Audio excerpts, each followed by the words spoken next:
Listen very attentively and try to understand. सारे बच्चे ध्यान से सुनेंगे और समझने का प्रयास करेंगे। तो आइए, इस 10th क्लास के बेच में आपको बोर्ड पर दिख रहा होगा, ये आपका क्या है, ये चैप्टर नंबर 2 है, जिसको कहते हैं हम लोग बहुपद। अंग्रेजी में इसको पॉलिनोमियल्स कहा जाता है, जिसका थ्योरी क्लास है ये। तो थ्योरी आपको बोर्ड पर दिख रहा होगा।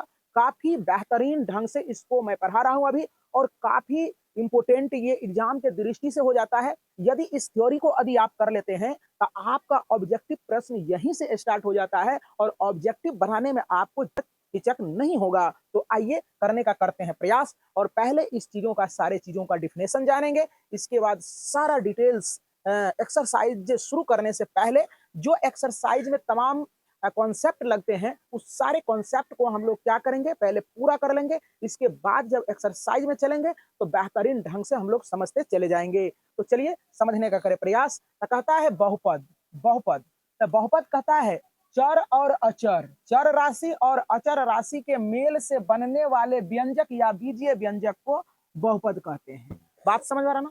चलो देखो, यहाँ चर राशि ये हो गया, अचर राशि ये हुआ। अब चल राशि किसको कहते हैं? चल राशि वो होता है जिसका मान जो है ना हमेशा बदलता रहता है, उसे हम लोग चर राशि कहते हैं। कोई दिक्कत? अचल राशि उसको कहते हैं जिसका मान नहीं बदलता है, कांस्टेंट होता है, उसे हम लोग क्या कहते हैं? अचल राशि कहते हैं। कोई दिक्कत? Is that clear? चलो देखो, अब जरा सा देखने का प्रयास करो। ये भी चर राशि है, ये अचल राशि है, ये दोनों का मेल हो गया, है ना? बहुपद का बहुत सारे तरह से हम लोग डिफिनेशन बना सकते हैं, है ना? कोई दिक्कत? अब देखो जरा सा, यहाँ देखो, ये ये एक्स स्क्वायर के साथ गुना में है, तो ये पूरा चर राशि हो गया, ये चर राशि हो गया, ये अचल राशि है। इस सारे के मेल से जो एक ये व्यंजक बना है पूरा, इसी को हम लोग बहुपद कह देते हैं। कोई दिक्कत? तो ये समझ में आ गया। अब बहुपद के क्या है प्रकार? बहुपद के क्या है? टाइप्स ऑफ पॉलिनोमियल्स, है ना? बहुपद के प्रकार। कोई दिक्कत? अब देखो जरा सा, अब बहुपद के प्रकार है, तो पहला का नाम है रैखिक बहुपद। क्या बाबू? रैखिक बहुपद। दूसरा का नाम है द्विघात बहुपद। क्या? द्विघात बहुपद। और तीसरा का नाम है त्रिघात बहुपद। क्या? त्रिघात बहुपद। इसको कहते हैं अंग्रेजी में लीनियर पॉलिनोमियल्स, इसको कहते हैं क्वाड्रेटिक पॉलिनोमियल्स, और इसको कहते हैं क्यूबिक पॉलिनोमियल्स, है ना? तो समझ में आ गया होगा। इसको क्या कहेगा? Quadratic polynomials. क्या रे? रैखिक बहुपद। क्या है? क्या? इसको लीनियर पॉलिनोमियल कहते हैं, इसको कहते हैं द्विघाती बहुपद। क्या? द्विघाती बहुपद। Quadratic polynomial. क्या? इसको कहते हैं त्रिघाती बहुपद, क्यूबिक पॉलिनोमियल। क्या? कोई दिक्कत? अब है यहाँ तुम्हारा पहला है रैखिक बहुपद। तो कहता है वैसा बहुपद जिसमें चर का घात जो है ना, अधिकतम घात कितना हो? 1 हो, उसे हम लोग रैखिक बहुपद कहते हैं। क्या कहते हैं बाबू? तो देखो, ये चर राशि है, इस पर नहीं कुछ तो एक घात है ना, नहीं कुछ तो एक घात है ना, नहीं कुछ तो एक घात है ना, तो इसको हम लोग कह देंगे क्या? रैखिक बहुपद। अब इसी के साथ ये क्या हो जाता है, इसमें इत्यादि, मतलब बहुत सारे लिख सकते हैं। अब एक चीज समझने का प्रयास करेंगे, आदि। ध्यान से बच्चे समझने का प्रयास करें, हमारे दिमाग में आ गया है तो इसलिए बता देते हैं। आदि और इत्यादि, कभी हम लोग आदि लिखते, कभी इत्यादि लिखते हैं। क्यों लिखते हैं? इसका कारण कोई बच्चे जानते हो? नहीं जानते हो? समझने का प्रयास करें, ये इंपॉर्टेंट चीज, ये नोट कर लेना चाहिए कॉपी में। देखो, आदि वहां लिखा जाता है जहां की एक दो गो एग्जाम्पल होगा, वहां आदि लिखेंगे, हरदी वाला आदि नहीं, है ना? और यहाँ जो है ना, एक दो एग्जाम्पल के लिए क्या लिखेंगे? आदि। क्या लिखा जाएगा? आदि। और ये क्या कहता है? इत्यादि। हम वैसे एग्जाम्पल के लिए, जो ढेरों सारे एग्जाम्पल होते हैं, उसके लिए इत्यादि लिखा जाता है। Concept is clear? Got it ना? चलो देखो, तो इसीलिए ऐसा ऐसा तो बहुत सारे एग्जाम्पल दे सकते हैं, इसीलिए इत्यादि लिखे। कोई दिक्कत? No doubt. चलो नेक्स्ट।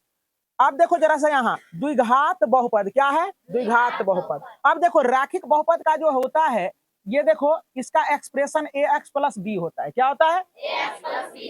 क्या? ax plus b. क्या रे?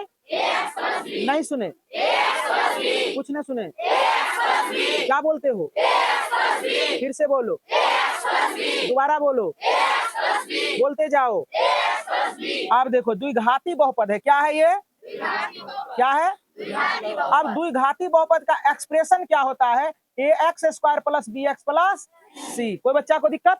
अब देखो, कहता है वैसा बहुपद जिसमें बहुपद जिसमें चर का अधिकतम घात 2 हो उसे द्विघाती बहुपद कहते हैं। कोई दिक्कत?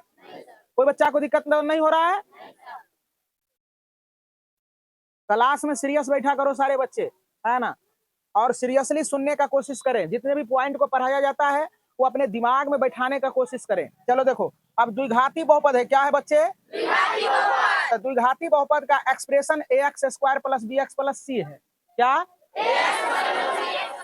कहता है? वैसा बहुपद जिसमें चर का अधिकतम घात 2 होगा तो उसे हम लोग द्विघाती बहुपद कहेंगे। कोई दिक्कत? देखो ये चर राशि है ना, तो चर राशि में इसका पावर देखो 2 है ना, इसलिए द्विघाती बहुपद है। क्या है? अब देखो इसमें देखो, चर तो ये भी है, चर ये भी है, लेकिन चर का पावर कितना है? 2 है ना, तो ये द्विघाती बहुपद हो गया। देखो चर राशि यहाँ है, चर राशि यहाँ है, तो मैक्सिमम पावर कितना है? 2 है ना, इसलिए क्या हो गया? द्विघाती बहुपद। अब त्रिघाती बहुपद, क्या? त्रिघाती बहुपद। तो त्रिघाती बहुपद के लिए एक्सप्रेशन क्या होगा पहले समझने का प्रयास करें। त्रिघाती मतलब दिमाग में एक क्लिक हो जाना चाहिए कि मैक्सिमम घात 3 होगा। देखो मैक्सिमम घात 3 है ना, यहाँ तो 2 हो जाता है ना, तो ax square plus bx square sorry ax Q plus bx square plus cx plus d है ना, ये क्या हो गया आपका? त्रिघाती बहुपद का ये फॉर्मूला हो गया। कहता वैसा बहुपद जिसमें चर का अधिकतम घात कितना हो? चर का अधिकतम घात कितना हो? ये 3 है। क्या है ये?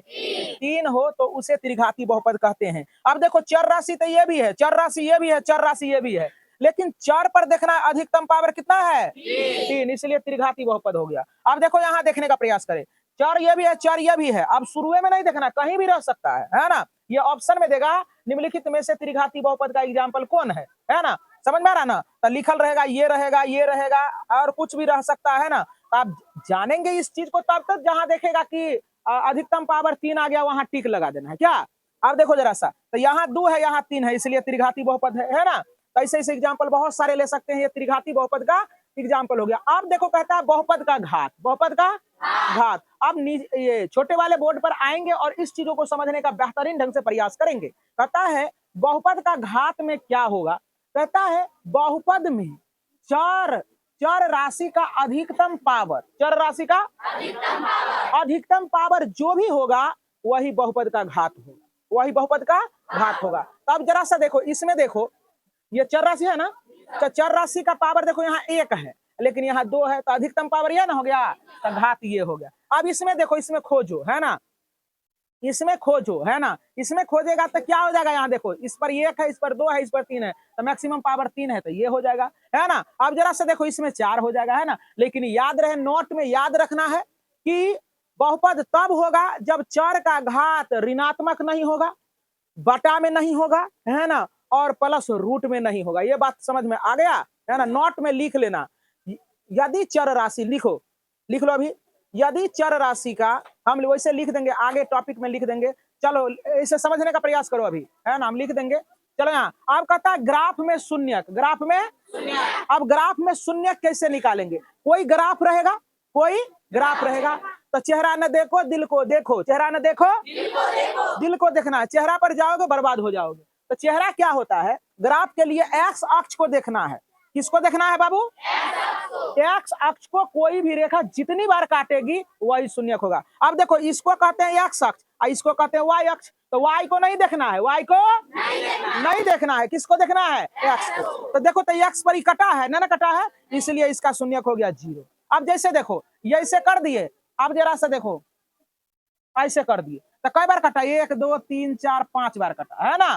क्या बार कटा? 5, तो इसका शून्यक होगा 5। अब जरा सा देखो, देखने का प्रयास करोगे, अब ऐसे कर दिए, ऐसे कर दिए, तो कहेगा कि इसका शून्य का कितना होगा? तो ऐसे करके ना जोड़ लेना, केवल एक गो होगा, है ना। बात समझ रहा ना? हाँ, एक्स अक्ष जितनी बार कटती है वही बहुपद का शून्यक होती है। चलो यहाँ देखने का प्रयास करें। अब देखो यहाँ, अब देखो एक्स अक्ष तो यह है ना, देखो ऐसे करके जाएगा तो एक बार यहाँ कट गया, आएगा एक बार यहाँ कटा, एक बार यहाँ कटा, तो कई बार कटा? इसलिए शून्य की संख्या 3। अब देखो, शून्यकों तथा गुणांकों के बीच संबंध, है ना, संबंध ये रामबाण चीज है कि अल्फा बराबर फॉर्मूला अल्फा प्लस बीटा बराबर अल्फा इंटू बीटा बराबर ऐसे alpha plus beta plus gamma बराबर ऐसे फॉर्मूला पूछा जाता है। तो चलो, रैखिक बहुपद के लिए रैखिक बहुपद का एक्सप्रेशन ये होता है शून्य अल्फा बराबर माइनस बी बटे ए होता है ना, माइनस बी बटे ए। द्विघाती बहुपद के लिए अल्फा प्लस बीटा बराबर कोई पूछेगा तो माइनस बी बटे ए। बोलो अल्फा बराबर माइनस बी बटे ए, अल्फा प्लस बीटा बराबर, ये अल्फा, ये क्या है बीटा, अल्फा प्लस बीटा बराबर माइनस बी बटे ए। जहां देखो क्या है, बी क्या है, एक्स का गुणांक है, ए क्या है, एक्स स्क्वायर का गुणांक है, एक्स स्क्वायर का गुणांक है। समझ में आ गया? अल्फा प्लस बीटा बराबर, नहीं सुने, अल्फा प्लस बीटा बराबर, अल्फा प्लस बीटा बराबर, नहीं सुने, कुछ नहीं सुने, फिर से बोलो, दोबारा बोलो, बोलते जाओ। चलिए अब नेक्स्ट टॉपिक पर आते हैं। तो चलिए आइए अब देखने का प्रयास करें।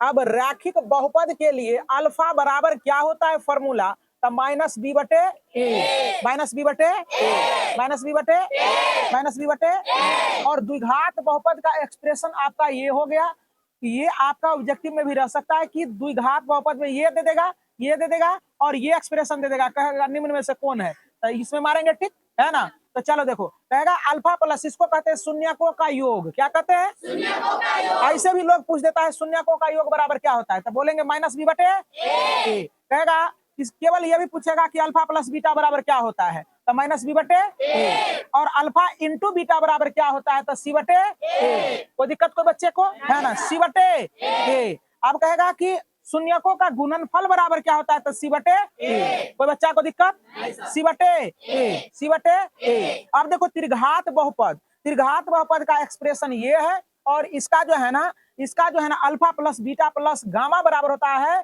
माइनस बी बटे ए। जनरली ये नहीं पूछा जाता है, लेकिन कहीं कभी कभी जो है ना देखते हैं, जब हम लोग मॉडल सेट करते हैं ना, तो ऑब्जेक्टिव में ये रहता है ना, डायरेक्ट फार्मूला ही रहता है। तो कहेगा कि alpha plus beta plus gamma बराबर व्हाट, तो माइनस बी बटे ए जहां होगा वहां टिक लगा देंगे। तो alpha plus beta plus gamma बराबर alpha into beta, beta into gamma plus alpha into gamma बराबर सी बटे ए, है ना। Alpha into beta into gamma बराबर क्या होता है, माइनस बी बटे ए। कोई दिक्कत? अब देखो यहाँ नोट्स लिखा गया है, नोट्स ये कह रहा है कि कभी भी बहुपद होगा तो उसका जो है ना घात जो होगा कभी ऋणात्मक नहीं होगा, और इसके बाद भिन्न में नहीं होगा, करनी में नहीं होगा, है ना। तो देखो जरा सा, ऋणात्मक है तो ये बहुपद नहीं है। अब देखो करनी में है, इसको तोड़ेंगे तो 1/2 में चला जाएगा ना, इसलिए ये नहीं होगा। ये भी बट्टा में है तो नहीं होगा। तो उम्मीद करते हैं कि इस चैप्टर से संबंधित सारे टॉपिक को हमने पढ़ा दिया है, और आप YouTube पर जाएंगे, सीके रंजन एसएससी सेंटर करेंगे, टाइप करेंगे, और हमारे चैनल को आप सब्सक्राइब कर लेंगे, और अपने दोस्तों में लगातार शेयर करेंगे। शेयर तो करते नहीं हो, है ना, लेकिन करना चाहिए, अपने दोस्तों को भी इससे भला हो और अपना भी भला हो। तो धन्यवाद। चलिए अब अगले क्लास में मिलते हैं।